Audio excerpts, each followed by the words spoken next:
happening right now in Rochester, a May Day strong protest at Soldiers Field Veterans Memorial. Organizers are rallying to draw awareness to issues including education, health care, and homelessness. KIMT News 3's Evan Berg is joining us live from the protest. Evan, we see so many people there behind you. Tell us what's going on. Well, Jess, just a few minutes before we went live here, there was a counter-protester who attempted to sort of mess with the sound system out here.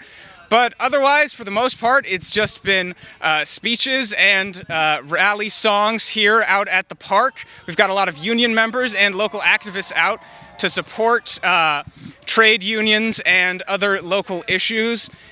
Seemingly because they feel underrepresented by the current Trump administration. I'm actually here with one of the attendees, Kyle Pike, a veteran and a college student at RCTC. And Kyle, why are we out here?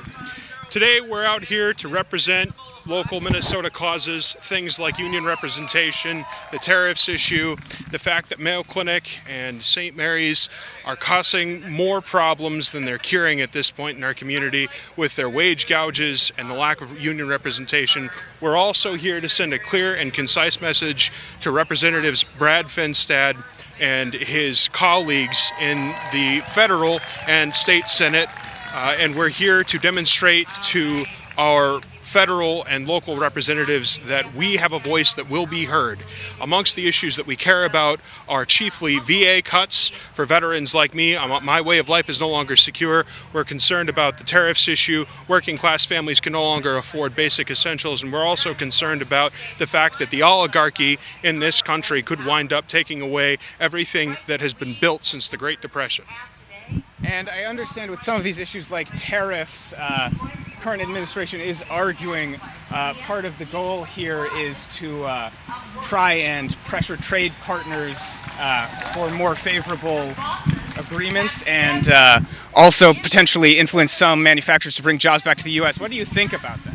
I think that it is a fool's errand and quite folly to believe you could take the low-paying wage slave jobs in places like Thailand, China, Cambodia, Vietnam, and relocate those jobs to the United States in the hopes that factories are going to open up in places like Ohio and Indiana and the breadbasket of this country. I don't think that it's reasonable to believe that tariffs punishing the American consumer are going to wind up motivating the American manufacturer to relocate those goods and those services back into this country. Seems like you're pretty passionate about the issue. It sounds like that's all the time we have, but we will be staying at the event throughout its duration, giving you updates live from the scene, live in Rochester. Evan Berg, KIMT News 3. All right, thank you so much, Evan. Tonight's protest is scheduled to run until 6:30.